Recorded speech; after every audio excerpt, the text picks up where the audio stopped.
Hola, ¿me confirma si ve mi pantalla? Sí, señora doctora. Buenas Sí, tardes. se ve. Ya, muy bien. Bueno, soy la doctora Vidal. Hoy día le voy a dictar sobre lo que es el grupo de enfermedades que constituyen las insuficiencias medulares, básicamente sobre aplasia medular y neoplasias mielodisplásicas o también síndromes mielodisplásicos, ¿no? Antes denominados síndromes mielodisplásicos. Esto, espérense.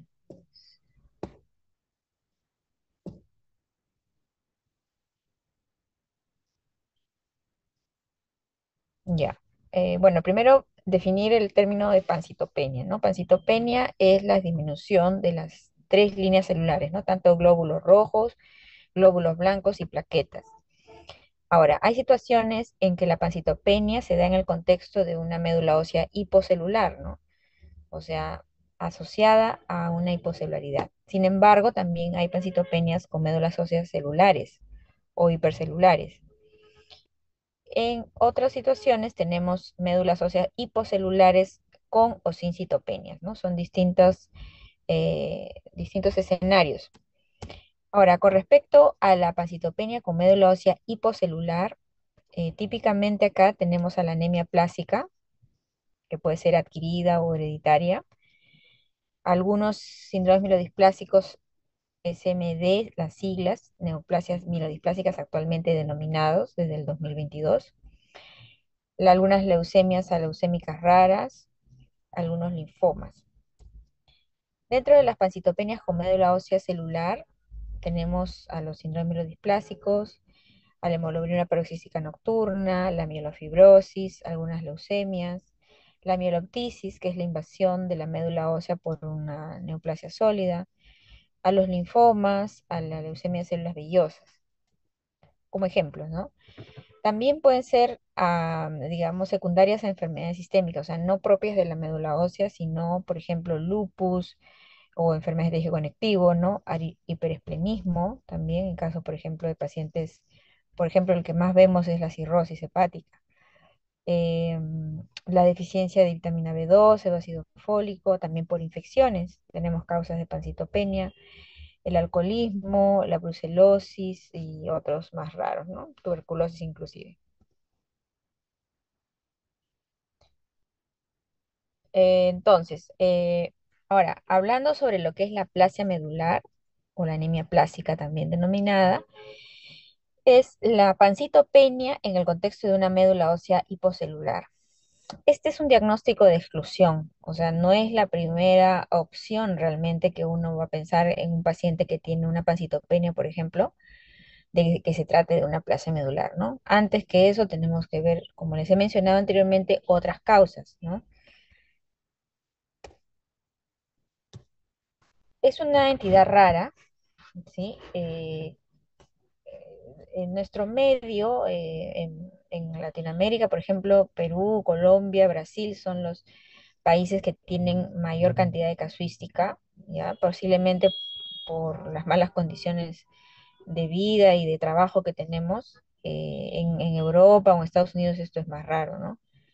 En algún estudio que hicieron 2 en 1 millón, ¿no? No tenemos estudios epidemiológicos grandes, pero sí, por ejemplo, en Asia también, en algunos países asiáticos también se ve una incidencia mayor. Se describe de 2 a 3 casos por millón, ¿no? 2 a 3 veces mayor en Asia o en algunos países de Latinoamérica. Hay tres picos de distribución, ¿no? Hay los niños entre 2 y 5 años, entre 10 y los 25 años y mayores de 60. La distribución es similar en ambos sexos. Como les decía, es un diagnóstico de exclusión en un contexto de una pancitopenia o en algunos casos visitopenia, ¿no? O sea, podría ser que solamente dos series estén afectadas inicialmente. Y en y todos los casos, pues, la pancitopenia o la disminución de los recuentos sería para la hemoglobina menos de 10, neutrófilos menos de 1500, plaquetas menos de 50.000. En una médula ósea hipocelular, que significa hipocelular, que es menos del 25% de la celularidad, ¿no? Ahora, ¿cuál es la causa? O sea, cómo se desarrolla esta enfermedad? hay descritos tres mecanismos. Uno es por daño directo, que puede ser asociada a quimioterapia, radioterapia, uso de algunos tóxicos. Otro es que es inmune, ¿no? Por ejemplo, en los casos de hepatitis o timoma, y bueno, idiopática, ¿no? O sea, como un mecanismo inmune, pero no tiene asociado de fondo nada. Y el otro caso es los síndromes constitucionales, que prácticamente significan las anemias hereditarias, como la anemia Fanconi, también casos de telomeropatías, cuando hay alteración de los telómeros, mutaciones también de la línea germinal en algunos casos, ¿ya? Entonces, algo de un estirpe, digamos, genético. Aquí tenemos un cuadrito de que salió hace unos años en el New England, ¿no? Donde están las causas. Esto, espérate, ¿cómo es el puntero? ¿No? Las causas del daño directo, ¿no? Radiación, quimioterapia, ¿no? Las causas de enfermedades inmunes o idiopáticas y las telomeropatías, alteraciones congénitas como Fanconi o mutaciones de línea germinal, ¿no?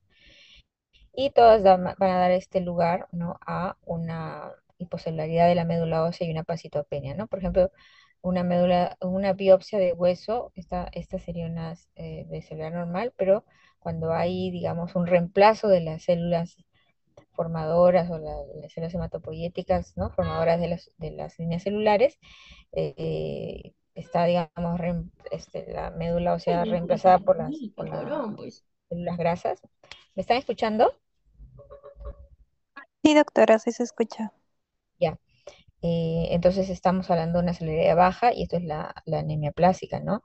Y el tratamiento puede variar un poco de acuerdo a la causa, ¿no? En todos los casos el trasplante es curativo. Por ejemplo, en el caso de haber sometido a quimio, radio, también puede usarse factores estimulantes hematopoyéticos. En el caso de la idiopática o la inmune, puede usarse también terapia inmunosupresora o análogo de trombopoyetina como el trombopac. En el caso de las telomeropatías, pueden usarse análogos de hormonas masculinas y bueno, también el trasplante, ¿no? Y en todos los casos, terapia de soporte, obviamente, pero no con fines curativos, sino, o sea, transfusiones, ¿no? Para evitar el fallecimiento del paciente. Ahora, dentro de las aplasias medulares habíamos dicho que hay las congénitas. Dentro de las congénitas, la más frecuente es la anemia de Fanconi, ya que no deben olvidar, que lo vemos en niños fundamentalmente, ¿no? Entre los 5 y 10 años, pero también hay pacientes que pueden ser diagnosticados en adolescentes o en etapa adulta. Es una enfermedad autosómica recesiva donde hay un defecto de la reparación del ADN y esta enfermedad predispone también a leucemia y tumores sólidos. Se asocia muchas veces al retardo de crecimiento, a defectos esqueléticos como microcefalia, ausencia del radio de la primera falange, defectos en el tracto renal, ¿no? Riñón en herradura o riñón pélvico, defectos en la piel, manchas café con leche, ¿no? Áreas de hipo o hiperpigmentación y puede haber también retardo mental, ¿no? Pero no en todos los pacientes existe el fenotipo, o sea, a uno ve un paciente que tiene un fenotipo sugestivo de Fanconi puede sospechar, ¿no? Pero a veces no tiene, y igual cuando uno hace los exámenes sale que tiene Fanconi. El diagnóstico, clásicamente, bueno, hasta el momento nosotros hacemos el diagnóstico con el test del epoxibutano, que es una prueba genética donde se va a observar incremento de quiebres cromosómicos cuando se expone esta sustancia, ¿no? Y se hace en estudio de sangre periférica, ¿no? No es un estudio de médula ósea, es un estudio de sangre periférica y lo hacen pues en los laboratorios de genética. Ahora, es cierto que actualmente en países más desarrollados hacen test genéticos, ciertas mutaciones de FANG, de los genes FANG, que hacen el diagnóstico, ¿no? Es lo ideal y me imagino que en el futuro son pruebas de NGS, ¿no? De Next Generation Sequence, que se utilizan para el diagnóstico de este tipo de anemia. Y acá tenemos algunas imágenes, ¿no? De la ausencia, por ejemplo, de huesos, ¿no? O alteraciones renales, ¿no? Este riñón abajo, por ejemplo. Otra enfermedad que es congénita es la disqueratosis congénita. Esta paciente tiene clásicamente pigmentación de la piel, distrofia de uñas, leucoplaquia mucosa. Es una enfermedad recesiva ligada al cromosoma X. Hay unas mutaciones en el gen de KC1. Puede ser también autosómico dominante o autosómico recesivo, ¿no? Hay diferentes tipos de herencia y, bueno, es una causa de anemia de aplasia congénita. La otra es la trombocitopenia ameacarocítica heredada, ¿no? Donde también es una médula hipocelular, pero fundamentalmente debuta con trombocitopenia severa, ¿no? Y no hay meacariocitos al nacimiento.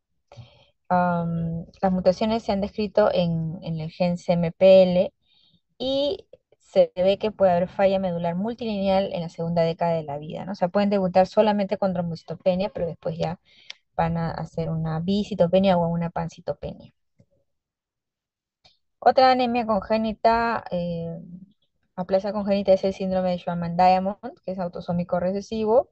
Puede haber alteraciones del páncreas, de los huesos también, y falla de médula ósea. Y se asocia a una mutación en el cromosoma 7 en el gen SBDS.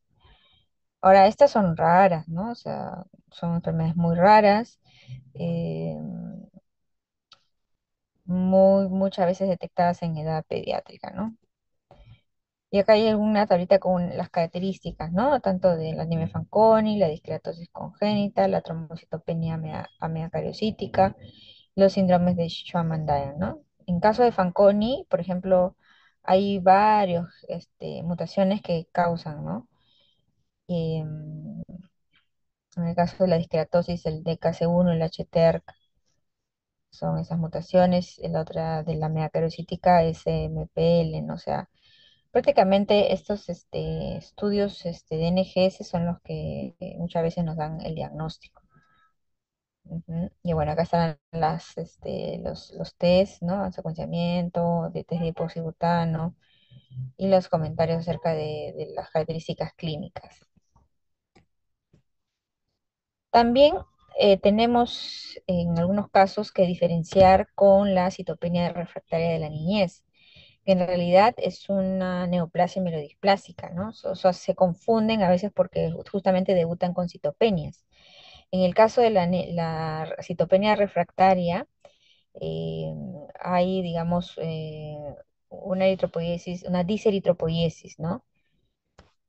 Igual en el caso de los granulocitos, los megacariocitos, ¿no? En cambio, en la anemia plástica están ausentes, ¿no? O muy, muy disminuidos, ¿no? Ya, a ver, dentro de los síndromes hereditarios de falla medular, hay ciertas patologías ligadas a mutaciones de la línea germinal de genes GATA2, DDX4-1, genes de anemia Fanconi o genes del complejo de telomerasa, que pueden tener hallazgos de médula ósea hipoplásica mucho antes del desarrollo de un trastorno mieloide clonal. Ahora, a veces la evolución en los pacientes puede ser diferente, ¿no? Hay algunos pacientes que no debutan en la niñez y pueden a lo largo del tiempo desarrollar esto. Yo he tenido pacientes adultos en los cuales al hacerle mutaciones germinales han salido positivas, ¿no? O sea, que lo han tenido en nacimiento y que se han manifestado en etapa adulta, ¿ya? Eh, Ahora, ¿por qué es importante identificar si es una mutación de falla, o sea, es una falla de germinal, ¿no? Es una mutación en la línea germinal, que es de nacimiento, porque en ese caso, ¿no? Por ejemplo, Fanconi y otras, no van a responder a la terapia inmunosupresora que se puede dar a estos pacientes. Ya sabemos que estos pacientes tienen que ir, la única opción es el trasplante de médula. Y además también para poder hacer un árbol genealógico, ver los otros miembros de la familia que pudieran tener estas enfermedades, ¿no?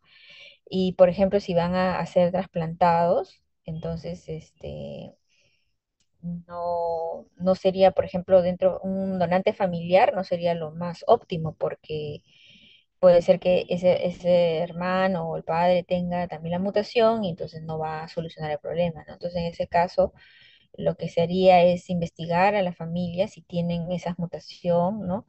Y para ver si pueden donar la médula y en todo caso, si no lo tiene, lo que hay que hacer es un trasplante no relacionado. Algunas mutaciones de línea germinal, como el RUNX1 o el LANC-RD26, pueden causar trombocitopenia y displasia de megacariocitos, que podrían confundirse con lo que son los síndromes mielodisplásicos. Entonces,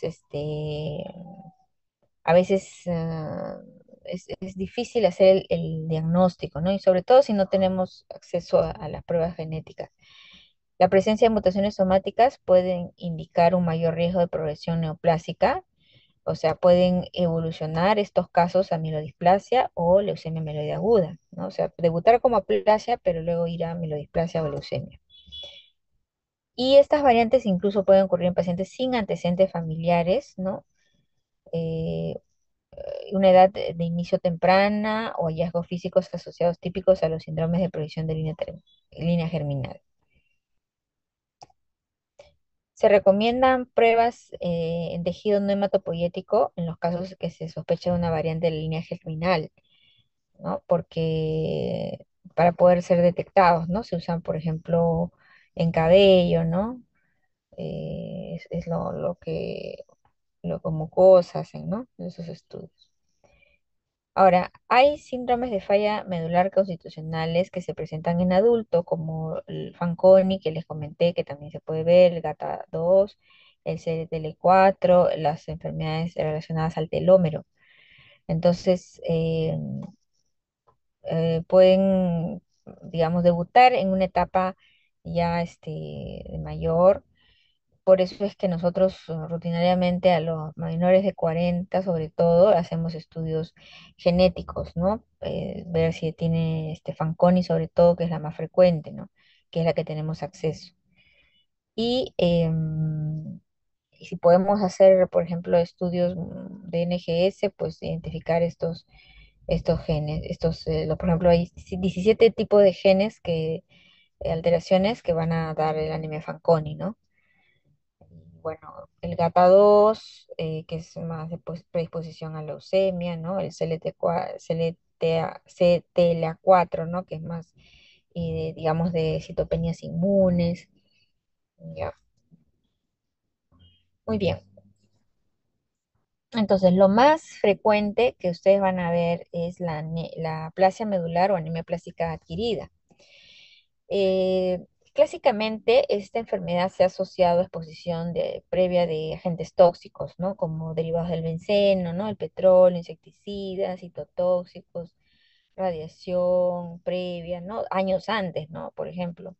O drogas como que están descritas como el clorafenicol, algunos AINES, sales de oro, antitiroideos, sulfas, ¿no? Acetropina, por ejemplo, hemos visto casos. Enfermedades infecciosas como hepatitis no A, no B, no C, VIH, también hemos visto en VIH, otras enfermedades autoinmunes, gestación, entre otros, ¿no? Esto a propósito de un caso que hemos visto.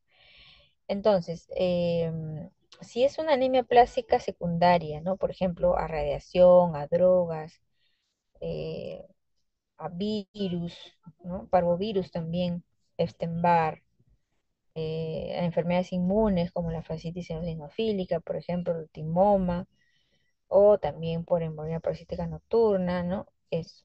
Pero la anemia plástica idiopática es cuando no encontramos ninguna causa, o sea, le investigamos todo y no nos da nada, entonces simplemente la catalogamos como idiopática, ¿no? Lo que hay es un daño de las células madre hematopoyéticas, ¿no? Ya sea por efectos ambientales tóxicos, virus, drogas, ¿no? A través de los linfocitos o células T, ¿no? Que van a, digamos, actuar con el factor necrosis tumoral alfa, interferón gamma, y van a dañar las células madre, ¿no? Disminuyen la longitud del telómero, disminuyen los genes de checkpoint de los ciclos, ¿no? Y van a aumentar la apoptosis, disminuir la proliferación y y diferenciación de las células y la falla de médula ósea, ¿no? Entonces, lo que hay es una inmunosupresión, disminución de la función de células mesenquimales, disminución de la NK y disminución de la función de las células T reguladoras. Ahora, la destrucción de las células progenitoras hematopoyéticas está mediada por inmunidad, ¿no? Que desempeña un papel central. Hay una disregulación de las células T, la CD8, la CD4, incluyendo las TH1, TH2, células T reguladoras, células TH17, NK, células TNK.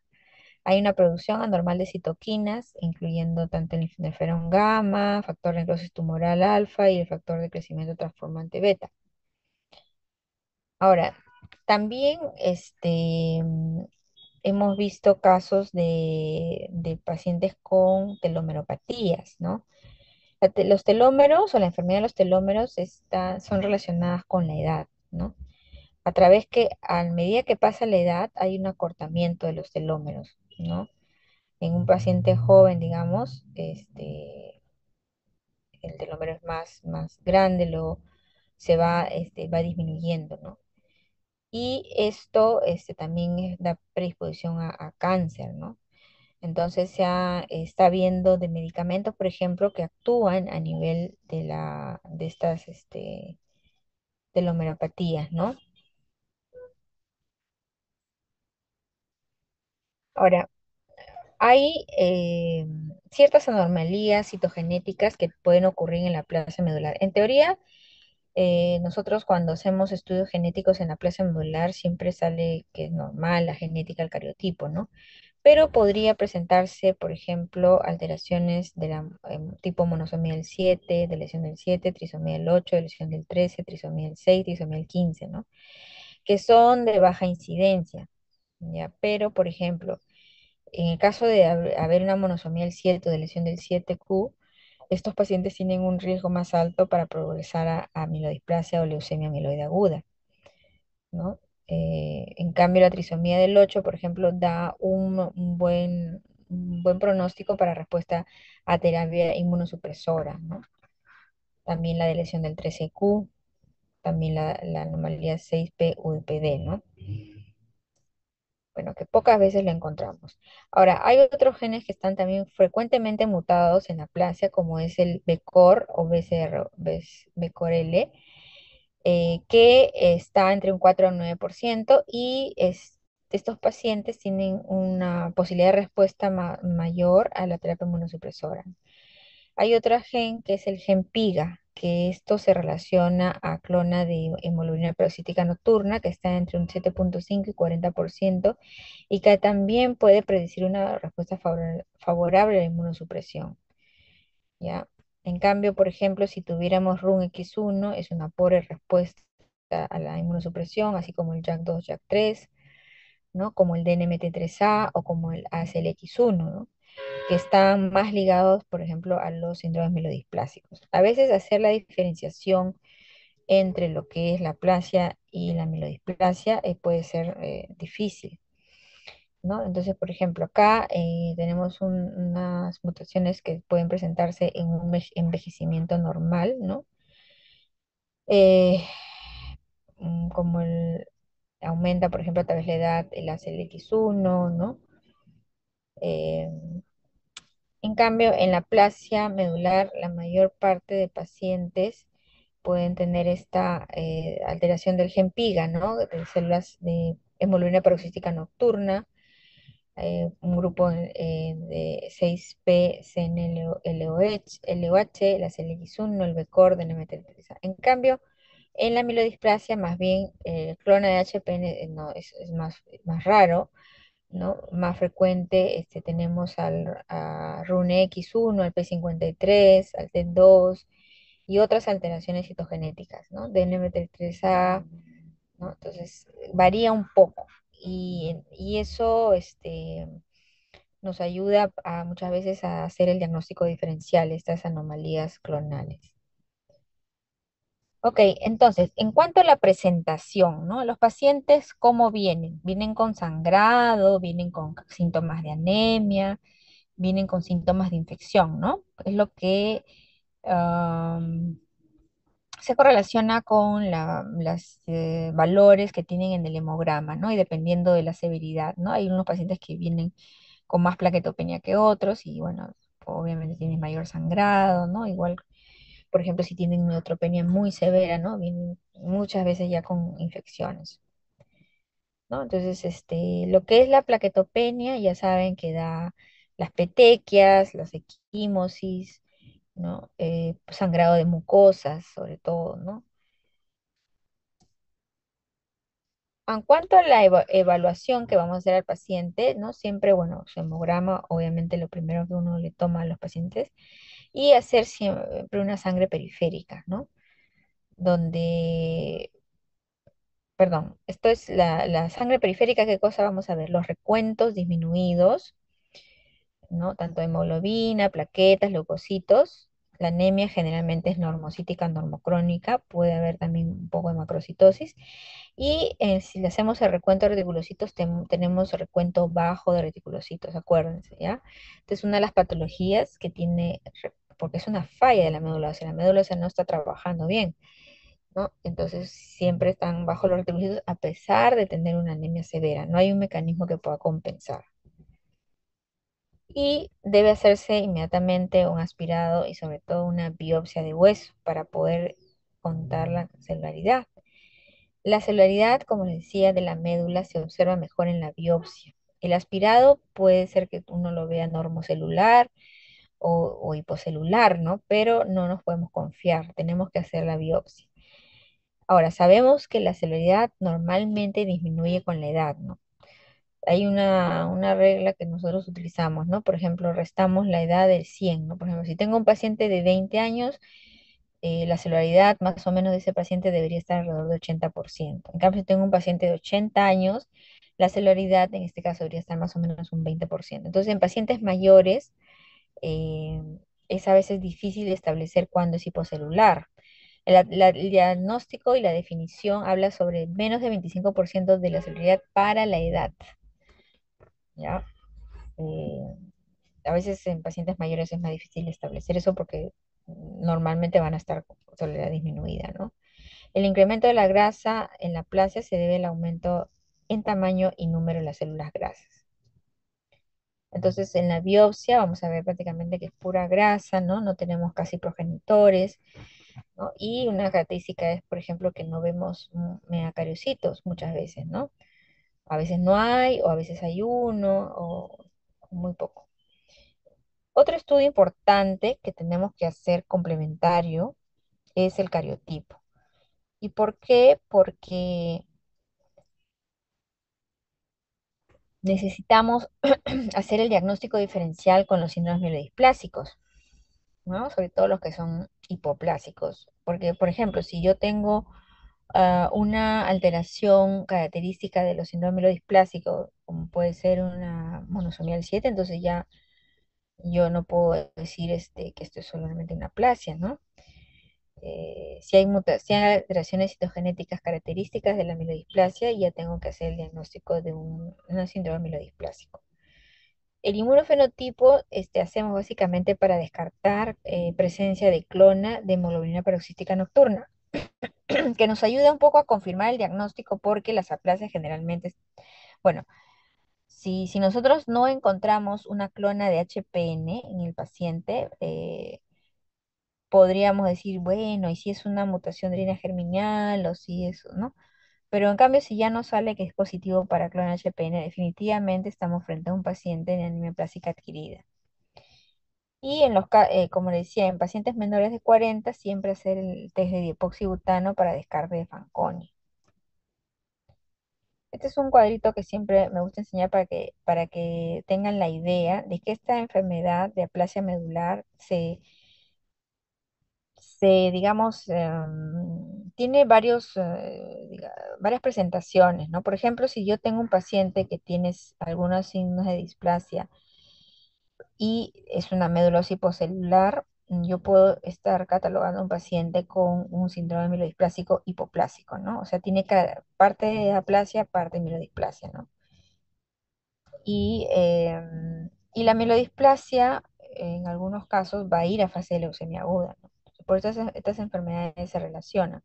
Igual como la hemoglobina paroxística nocturna. Hay pacientes que tienen aplasia y a su vez tienen hemoglobina paroxística nocturna. Hay otros que tienen solo hemoglobina paroxística nocturna. Igual hay unos pacientes con anemia plástica que tienen telomeropatías o que tienen mutaciones de línea germinal, como el GATA2, etcétera. Entonces, estas enfermedades a veces se confunde, a veces puede ser difícil el diagnóstico y a veces se combinan o pasan de una enfermedad a otra. En cuanto al algoritmo diagnóstico, nosotros tenemos el paciente que acude, ¿no? Con signos y síntomas de pancitopenia, entonces tenemos que proceder a hacerle un aspirado y una biopsia de hueso. En la biopsia de hueso vamos a excluir también que se trate, por ejemplo, de una mielodisplasia, una leucemia, una mieloptisis, que tenga fibrosis, ¿no? Aquí para ver qué cosa tenemos. En el aspirado, aparte de ver la morfología o la citología, para ver si hay blastos o no, o qué tipo de células, también hacemos el estudio citogenético y en los casos dispongamos de FISH, por ejemplo, podemos hacer el FISH y identificar anomalías cromosómicas. Luego hacer de todas maneras una sangre periférica para hacer un recuento de neutrófilos, hacer un test de dipoxibutano para excluir Fanconi, hacer una citometría de flujo para descarte de clona de HPN, ¿no? El GPI. Eh, También hacer estudio de enfermedades inmunológicas y si contamos con hacer la medición de los telómeros, lo podemos hacer. Acá en nuestro medio no tenemos todavía eso. En Latinoamérica sé que en Brasil están haciendo estudios de telómeros, pero ojalá que en el futuro podamos tener.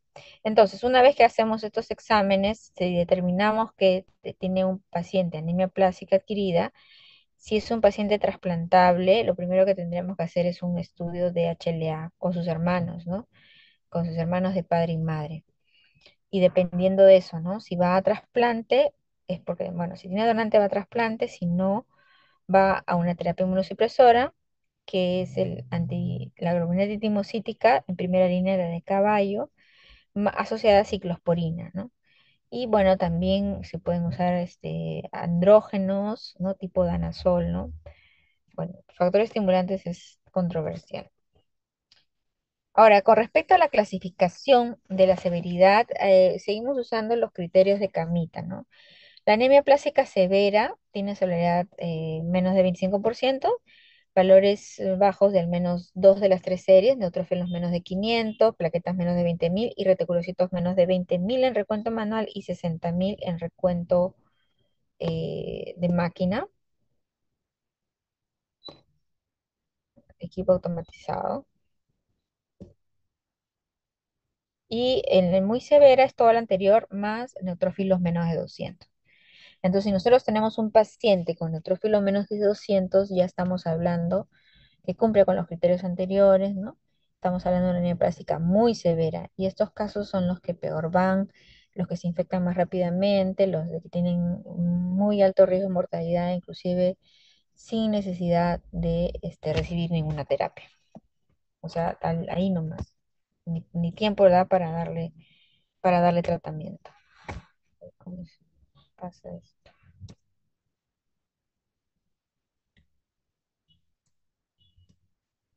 Hola, ¿escuchan?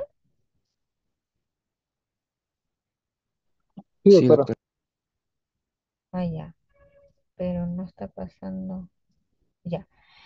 Entonces vamos a ver ahora cuál es el enfoque de tratamiento, ¿no? El enfoque es tener un diagnóstico y un tratamiento oportuno, ¿ya? O sea, realmente para nosotros, los hematólogos, el diagnóstico de aplasia finalmente constituye una emergencia.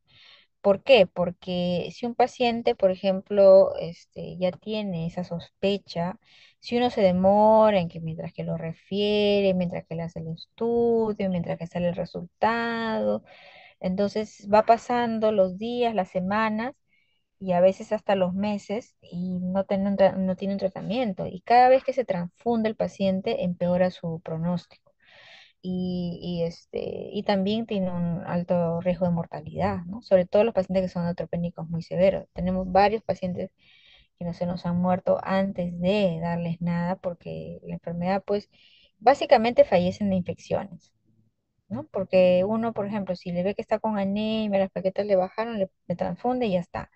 Pero las infecciones no hay forma de recuperarlos, porque son pacientes que no tienen defensas y por más antibióticos, antifúngicos que les demos, no salen, ¿no? Entonces, y son jóvenes muchos de ellos, da pena porque no llegan entonces a tratarse.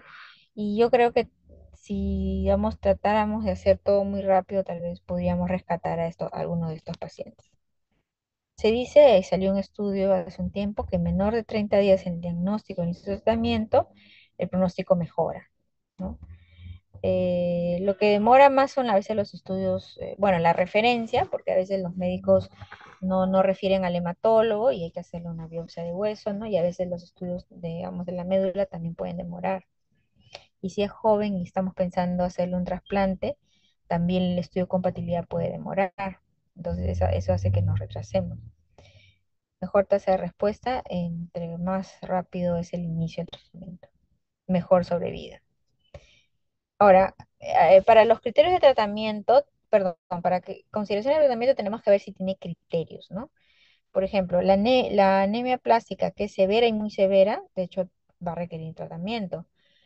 O también en los casos de aplasia no severa, pero con requerimiento transfusional. Porque si tenemos un paciente con aplasia no severa que no se transfunde, realmente no tendríamos que tratarlo más que observarlo hasta que si en algún momento esta enfermedad avanza, entonces ahí sí tenemos que actuar. Tenemos que evaluar la edad y las comorbilidades, ¿no? Ver si es posible hacer un trasplante, ¿no? Porque si es un paciente trasplantable, joven, menor de 40 o acá, por ejemplo, en nuestro medio hasta 50 años y obviamente que no tiene comorbilidades porque puede ser joven, pero de repente tener una contraindicación, entonces el plantear a llevar a trasplante eh, en breve, ¿no? Para definir si realmente va a ir o no. Y si no es posible el trasplante, entonces ya darle lo que es la terapia inmunosupresora, que es la segunda línea.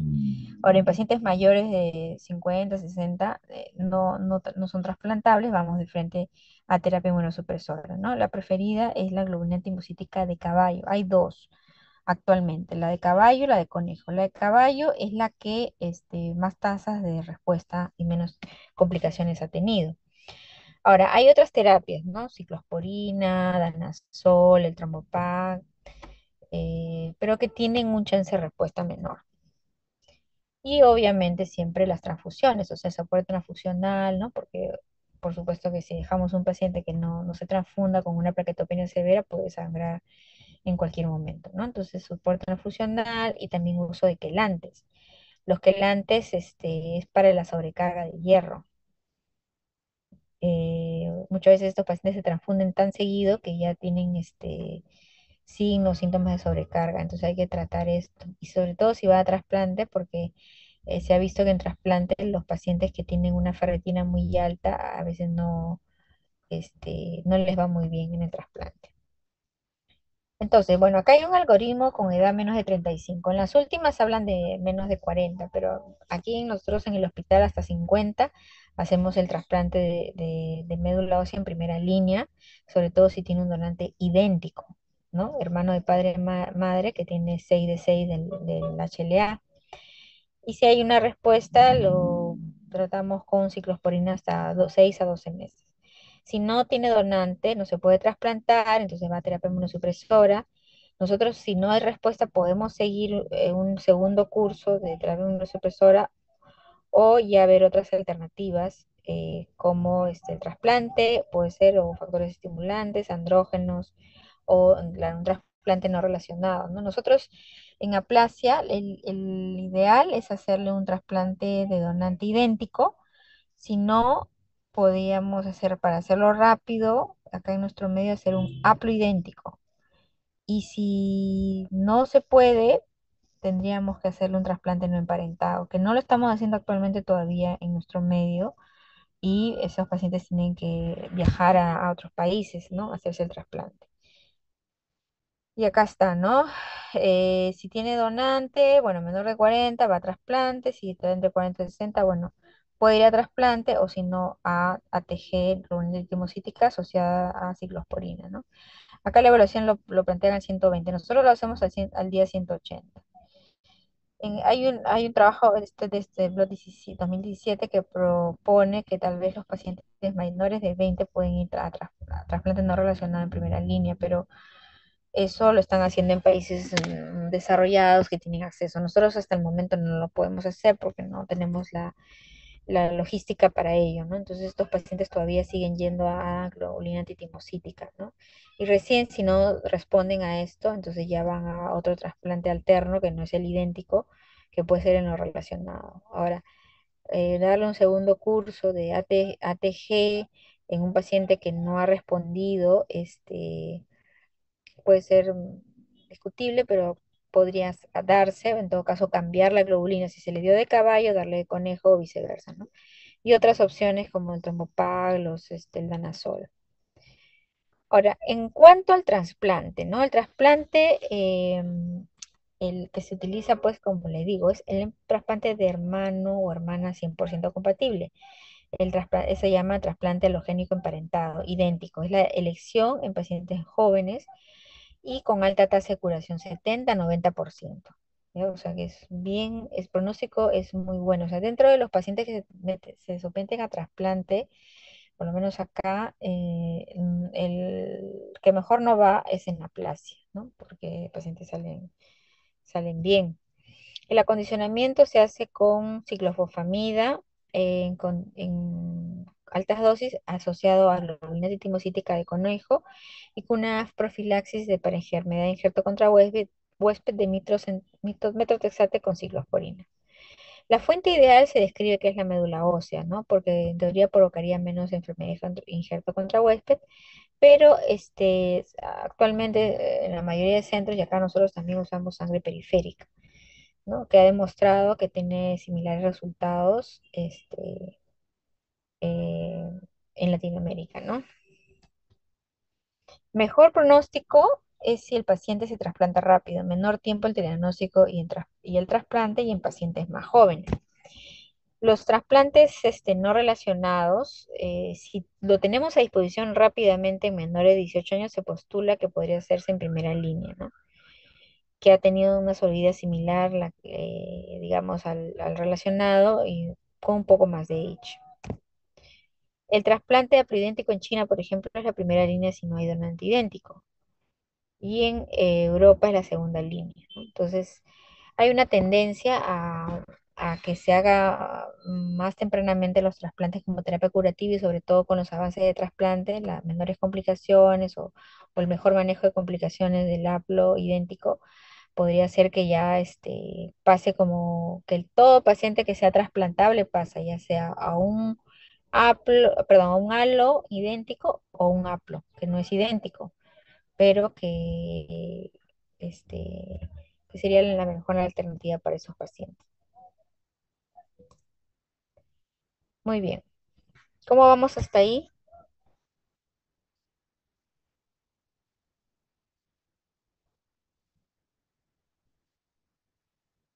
¿Estamos ahí?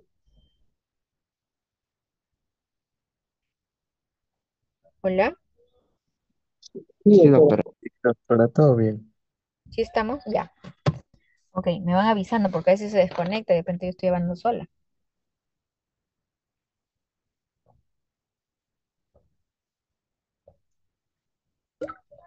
Ya. En cuanto a la terapia inmunosupresora, que es la globulina titimocítica, en la segunda línea, da una respuesta del 70%, 80%. En nuestra estadística, no, más o menos tenemos el 65% con sobrevida a los 5 años del 80 a 90% de los pacientes que respondieron, ¿no? La media de respuesta es a los 120 días, ¿no? Podemos esperar hasta los 180 días que responda, ¿no? O sea, lo que pasa es que nosotros damos la globulina, a diferencia del trasplante, que en el trasplante se demora 12 días en prendimiento y el hemograma se normaliza.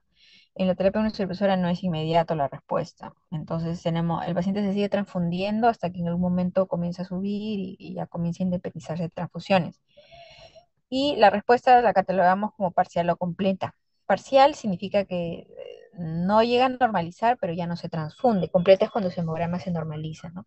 La primera línea es la globulina antitemocítica de caballo. Los que no responden a caballo pueden tener una respuesta a conejo.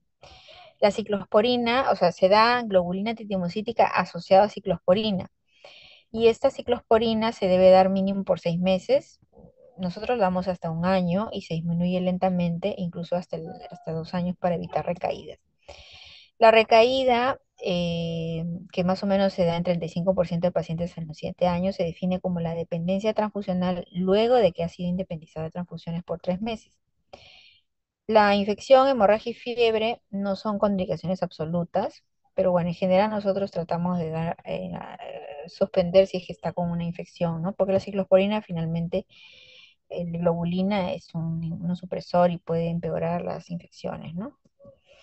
El uso de filgastrin no ha demostrado que mejora la sobrevida y más bien podría aumentar el riesgo de desórdenes clonales. En realidad no funciona, ¿no? Porque no tenemos células progenitoras. Entonces, en aplasia no funciona el filgastrin, ¿no? No pueden tener ahí 10 neutrófilos, le dan 2 semanas de filgastrin y no pasa nada, ¿no? Entonces, no funciona.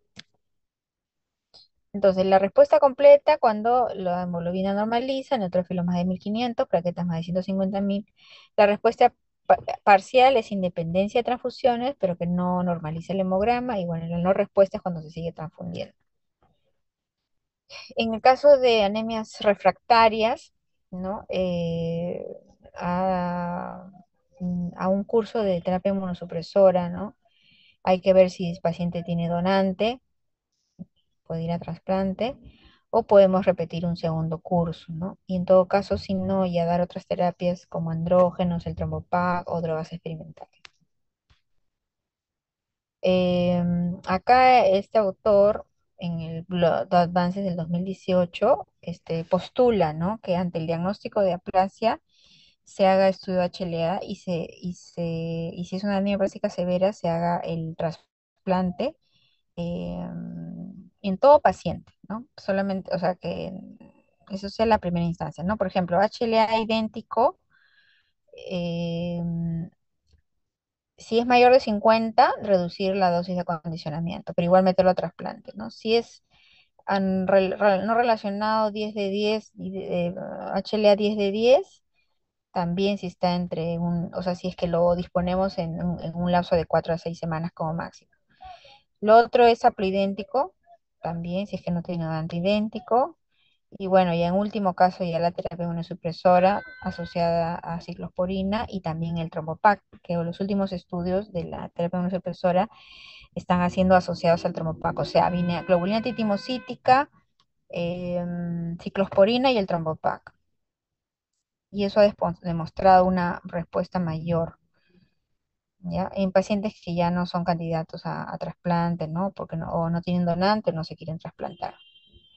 Este es el estudio que salió en el New England en el año 2018, donde utilizaron la terapia inmunosupresora asociada al trombopac y vieron una respuesta inclusive hasta de 90%. Ya, bueno, ese es el algoritmo que más o menos utilizaron. El Tromopac es un análogo de tromopoyetina, ¿no? Que estimula la formación de las stem cells a nivel alto y por eso no solamente estimula las células que derivan de las plaquetas, sino también los glóbulos rojos y los glóbulos blancos a través de las JAK-STAT, de las JAK2 y las STAT. Esto se vio por primera vez en el año 2012, ¿no? Intentaron usar el trombopac en anemia plástica. ¿Ah? Acá hay un cuadro donde ven pues que incrementaba tanto las plaquetas, los glóbulos rojos y los glóbulos blancos, ¿no?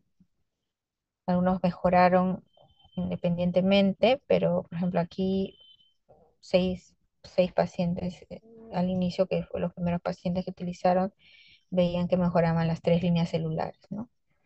Entonces, esto ha sido ya a nivel mundial. Nosotros no tenemos autorizado el Tromopac en primera línea. en Perú. No sé, creo que en Brasil sí ya lo tienen, pero también a veces es difícil conseguir porque es un poco caro. Y el trompo pack se da durante los 6 primeros meses, ¿ya? Asociado a ciclosporina y bueno, a la globulina, ¿no? En el seguimiento de los pacientes que reciben estos tratamientos, ¿no? Se puede hacer, aparte del hemograma, citogenética, aspirado, biopsia, sobre todo para ver si esta enfermedad puede variar. Como yo les había mencionado, hay un grupo de pacientes que pueden virar amilodisplasia, leucemia o HPN. Se ha visto que hay un riesgo de enfermedad clonal de entre 5 a 10% para SMD, leucemia amiloide aguda, y 10 a 15% para HPN.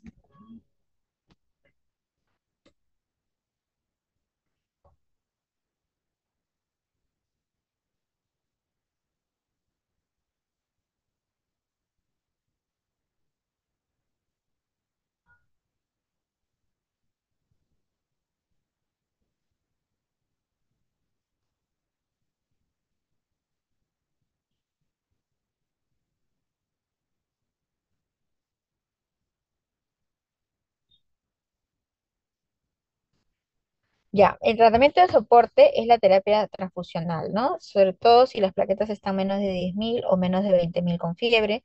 Se recomiendan siempre dar plaquetas irradiadas y leucorreducidas. Si es candidato sobre todo a trasplante, no debe recibir donación de familiares para prevenir la aloinmunización, ¿ya? Y también la refractariedad, ¿no? De plaquetas. El dosar ferritina en pacientes multitransfundidos, si tenemos un dosaje alto como más de 2.000, se sugiere usar quelantes de hierro como deferoxamina o deferasirox. Como le decía, el filgastrín o los factores de crecimiento no está recomendado, ¿no? No, solamente en algunos casos de infecciones severas se le puede dar un curso corto, no asociado a antibióticos. Muy bien. Entonces hemos hablado todo lo que es sobre aplasia y ahora vamos a hablar sobre lo que son las neoplasias mielodisplásicas, antiguamente denominados, y bueno, le seguimos todavía denominados los síndromes mielodisplásicos. La abreviatura sigue siendo SMD. Este es un grupo de enfermedades caracterizada por trastornos clonales, ¿no? Donde vamos a ver citopenias y displasia morfológica. Y tienen un riesgo de transformación a leucemia aguda, ¿ya? Entonces acá están las células displásicas, las eritroides, las granulocíticas y las macrocíticas. Se desconoce la incidencia actual. En Estados Unidos las estadísticas demuestran un promedio de 13.000 nuevos casos por año, aproximadamente 1.000 casos en cada año en niños, y la mediana de edad es de 70 años. En realidad es una enfermedad de viejos, pero también puede presentarse en jóvenes, inclusive en niños. Nuevamente, estos casos también se presentan con citopenias. Puede ser pancitopenia, visitopenia o una sola citopenia, ya sea anemia, trombocitopenia o neutropenia. Ahora es importante recordar que los hallazgos de displasia no son sinónimos de síndrome mielodisplásicos, porque cuando uno hace una espiral de médula ósea puede ver diseritropoiesis en deficiencia de ácido fólico B12, en uso de quimioterapia, en enfermedades inmunológicas, inclusive en la aplasia, en infecciones, ¿no? Entonces, hay cierta displasia, pero que no es solamente lo único que debe haber para hacer un diagnóstico.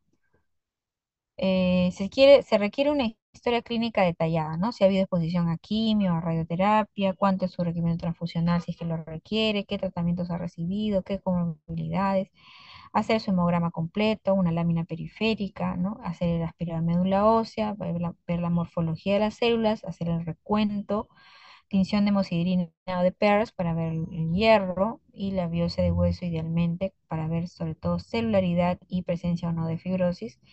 Y por último, el análisis citogenético. Entonces, para yo hacer un diagnóstico de mielodisplasia requiero esas tres cosas. Ahora, dentro de los criterios, los hallazgos morfológicos, eso lo digamos una cosa que es muy importante, a veces difícil de evaluar en algunos lados, pero bueno, hay que tener bastante entrenamiento en esto, ¿no? Pero bueno, la clínica que puede ser sugestiva, la genética, el inmunofenotipo, que es la citometría de flujo, puede sugerir, pero no es catalogado como una prueba diagnóstica. Y bueno, también si disponemos de biología molecular, podemos ayudarnos también. En cuanto al recuento de blastos, porque es importante en estas patologías de la mielodisplasia hacer recuento de blastos si es que hay, el porcentaje siempre se determina por inspección visual, ¿ya? No se recomienda hacer un recuento de blastos por citometría de flujo, porque no todos los blastos son CD34 positivos. Habíamos comentado en un seminario que las células CD34 positivos eh, son las células madre, o también los blastos, algunos marcan esto, ¿no? Entonces, hay varios tipos de blastos, ¿no? Los granulares, agranulares. ah, bueno, esa es la definición. Y otra cosa importante es el hallazgo de cirobatos en anillo. Los cirobatos en anillos tipo 3, que hay al menos 5 gránulos en una distribución perinuclear rodeando el núcleo, es un hallazgo que se ve típicamente en algunos casos de mielodisplasia, ¿no? Para nosotros hacer el diagnóstico debemos contar al menos 100 precursores eritroides nucleados, y la definición es con al menos 15%, con contracoloración nuclear. No sé si, bueno, han ido al laboratorio, han visto las médulas, en la tinción de hierro, es una tinción donde se ve pues de color verdecito, ¿no? Pero para yo ver si hay anillos o no, necesito hacer una contracoloración con safranina o tinción de rojo para poder ver los precursores y ver si la disposición está o no en anillos, ¿no? Ahora, actualmente se está haciendo una mutación, que es la mutación SF3B1, y si hay presencia de esa mutación, ya prácticamente el concepto, digamos, de necesitar que tenga un 15% de cigotos en anillo ya no es necesario, y solamente con un 5% ya hago un diagnóstico, ¿no? Y acá está, ¿no? La distribución de los gránulos, y así es como se ve al microscopio, ¿no? Los gránulos verdecitos distribuidos alrededor del núcleo, ¿no? Como estos. Esos son los hidratos en anillo, ¿no? Acá también se ve, aquí, ¿no? Miren todos estos de acá, ¿no? Hidratos en anillo. Ahora, la displasia eritroide tiene varias formas, ¿no? Cambios megaloblásticos, multinuclearidad, lobulación nuclear, contornos irregulares nucleares, pignosis, ¿no? Puentes internucleares, carriorrexis, inclusiones citoplasmáticas o gránulos, punteado basófilo, vacuolización citoplasmática, el citoplasma framing o de desvanecimiento citoplasmático, hemoglobinación incompleta, cirotos en anillo, positividad al paso. Entonces, este es el citoplasma frame, donde el citoplasma de estos eritroblastos está como desapareciendo, ¿no? Entonces es la poca hemoglobinización, ¿no? Alteraciones nucleares, miren como estas de acá, puentes internucleares, acá tenemos varios núcleos, ¿no? La displasia granulocítica, puede haber incremento de blastos, presencia de cuerpos de Auer, ¿no? Asincronismo en núcleo citoplasma, formas nucleares anormales, hiposegmentación, extrusiones nucleares, presencia de Pseudoperger-Hewitt, que vamos a ver en la figura, hipogranularidad o más bien hipergranularidad también, ¿no? Acá están, por ejemplo, los cuerpos de Auer, ¿no? En el citoplasma, acá también, estos son blastos, ¿no? Aquí tenemos el Pseudoperger-Hewitt, ¿no? Que son estos dos núcleos ahí unidos por un palito acá. La hipogranularidad, ¿no? En el citoplasma, o la hiposegmentación, también cuando no hay una buena segmentación, ¿no? Esto debería estar segmentado y no tiene nada, está redondo, no están los núcleos segmentados típicos de los neutrófilos. Y tenemos también la displasia megacariocítica, ¿no? Presencia de micromegacariocitos, formas binucleadas, megacariocitos con núcleos múltiples separados, los monolobulados, ¿no? Para la displasia se postula que hay muchos autores que dicen que se deberían por lo menos contar 30 megacariocitos. Y bueno, si bien es cierto, el diagnóstico de displasia es con 10% o más de displasia en megas, algunos autores sugieren que por lo menos debería tener 20 o 25% para catalogar como mielodisplasia, porque los megas son unas células más, digamos, menos frecuentes en la médula ósea, ¿no?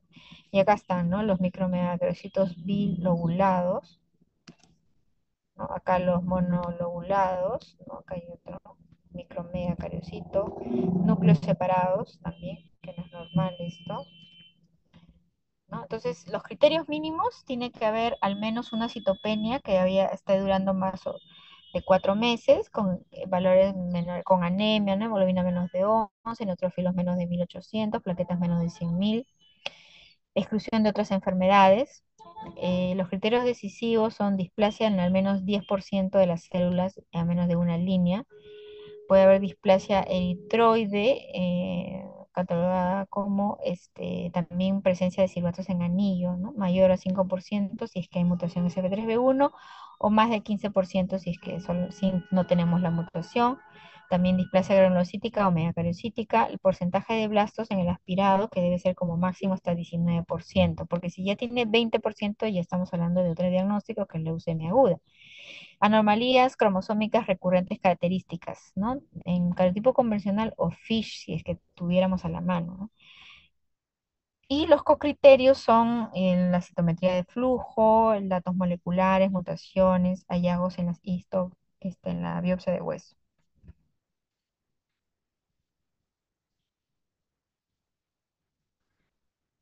Bueno, este es sobre la citopenias, significado incierto, ¿no? Cómo se diferencia, porque, digamos, antes de que llegue a la fase de mielodisplasia, hay, digamos, otras, solamente anormalidades clonales o a veces citopenias que no tienen signos de displasia, que pueden preceder a lo que finalmente es el escenario biodisplásico, donde sí tiene que haber la mutación, el cariotipo, la displasia y la citopenia, ¿no? Las anormalidades cromosómicas recurrentes presuntivas de mielodisplasia están acá, ¿no? Monosomía el 7 de lesión del 7q, monosomía el 5 de lesión del 5q, inversión del 17q o translocación 17p, de lesión del 13q o monosomía el 13, de lesión del 11q, de lesión del 12 o translocación del 12p, de lesión del 9q, bueno, y alteración de cromosoma 13, ¿no? Esas son de las imbalanceadas y las balanceadas, translocación 11-16, 3-21, 1-3, 2-11. Bueno, yo tampoco no me recuerdo, tengo que mirar la tabla cada vez que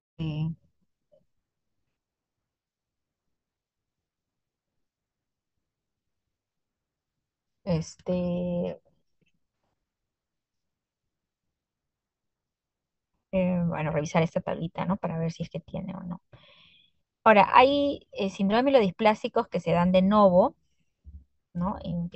¿no? Otros que son secundarios a tratamiento, quimio, radio, otros que son previamente tratados. Los síndromes plásicos secundarios, por ejemplo, a tabaco, radiación, químicos, metales pesados, pesticidas, ¿no? Agentes quilantes, ¿no? Según la OMS, en el año 22 hizo una nueva clasificación donde además le denominó que eran las neoplasias mielodisplásicas, ¿no? Entonces, esta es la última clasificación donde tenemos los síndromes mielodisplásicos con bajo recuento de blastos y de lesión del 5Q menos aislada, ¿no? Esto es de buen pronóstico, ¿ya? No tiene que tener monosomía o de lesión del 7 y puede tolerar una alteración citogenética más, ¿no? Siempre hay blastos en sangre periférica menos de 2% y en médula ósea menos de 5%. También puede ser bajo recuento de blastos con SF3B1 mutado, ¿no? Con ausencia de 5Q o del menosomía del 7 o cariotipo complejo y la mutación relacionada en la SF3B1, que también es de buen pronóstico. Perdón, dicho de bajo riesgo.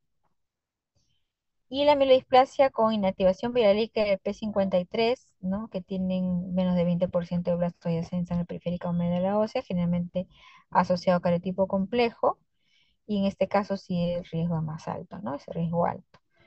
Ahora, definidas morfológicamente, tenemos con bajo recuento de blastos, el hipoplásico, que es en médula ósea hipocelular, y con incremento de blastos, de tipo 1 entre 5 y 9%, de tipo 2 entre 10 y 19%, o asociado a fibrosis, ¿no? Entonces, esa es la última clasificación, teníamos anteriores. Lo que sí tenemos hasta ahora usando es el score de riesgo que se denomina el IPSS-R. ¿qué parámetros tiene? El riesgo citogenético, el porcentaje de blastos en médula ósea, el valor de hemoglobina, plaquetas y neutrófilos. En cuanto al riesgo genético, dependiendo del hallazgo, al hallazgo puede ser un riesgo genético bueno, por ejemplo, si es una monosomía del Y, una deleción del 11Q, es bueno si el cariotipo es normal, tiene una deleción del 12P, del 20Q, deleción del 5Q aislado o acompañado.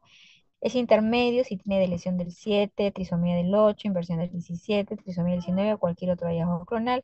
Y es alto si tiene monosomía del 7, rare los 3Q, dos alteraciones que incluyan deleción del 7 o monosomía del 7 o cariotipos complejos que se define como tres alteraciones citogenéticas o más.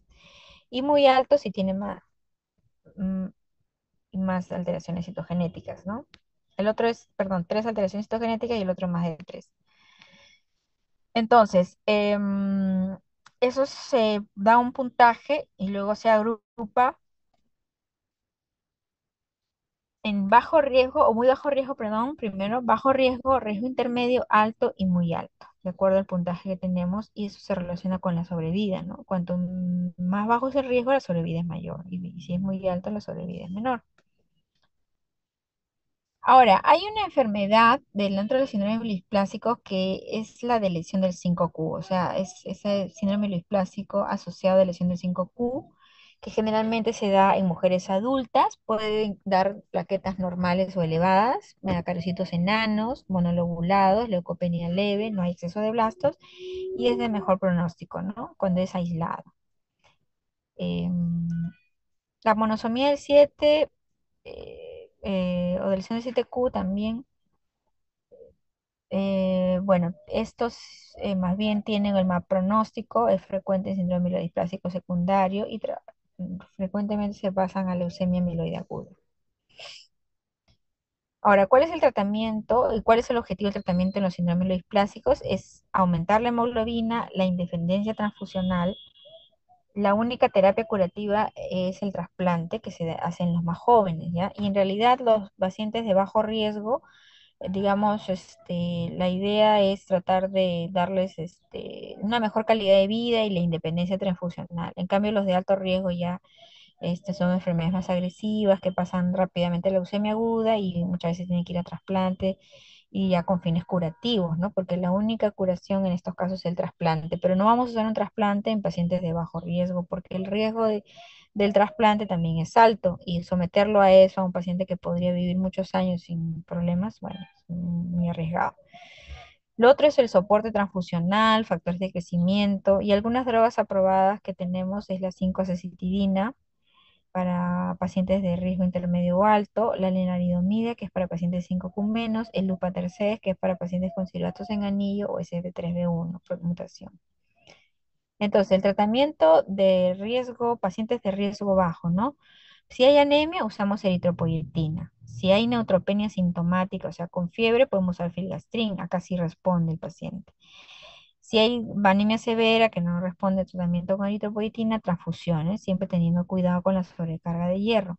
Si tiene 5Q menos, la lenalidomida.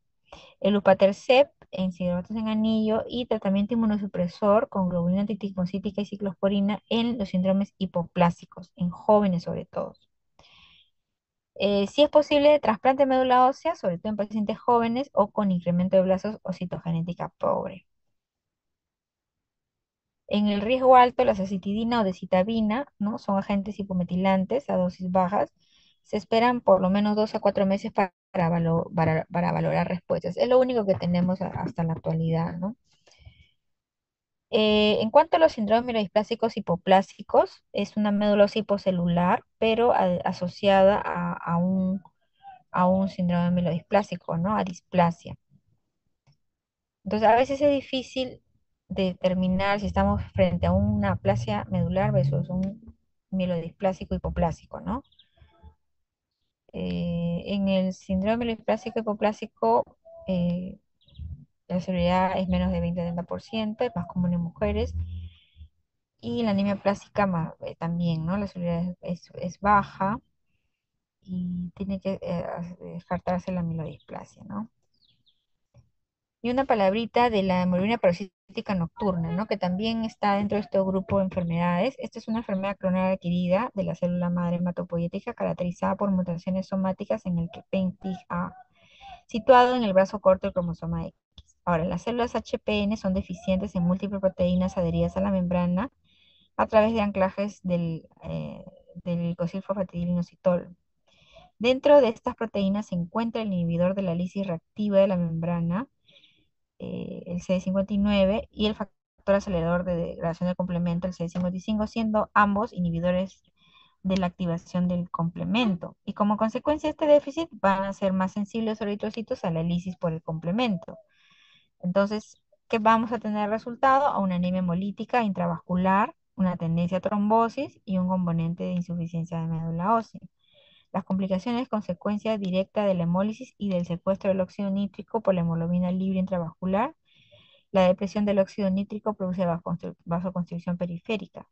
Las complicaciones más frecuentes son trombosis, como causa de muerte de HPN entre el 40 y 67%, que se pueden localizar en sitios anómalos como venas hepáticas, porta esplénica, mesentérica o venas del sistema nervioso central, así también como circulación colateral. La hipertensión pulmonar, la insuficiencia renal crónica, la insuficiencia renal aguda y la disfunción eréctil. Entonces, bueno, esta es otra clase que está dentro de las anemias hemolíticas que son CUMS negativo, ¿no? Si tengo un paciente que está hemolizando y que es CUMS negativo, una de las cosas que tengo que descartar es la hemorragia parasítica nocturna. El diagnóstico se hace por citometría de flujo, se asocia a veces a aplasia medular o mielodisplasia, pero a veces no, a veces viene solo, ¿no? Y siempre también, si tenemos una trombosis en un sitio inusual asociado a hemólisis, también habría que descartar esta enfermedad, ¿no? Y el descarte, como le digo, es con citometría de flujo. No sé si tienen alguna pregunta, algún comentario. ¿Están ahí? Creo que no hay preguntas, doctora. ¿No?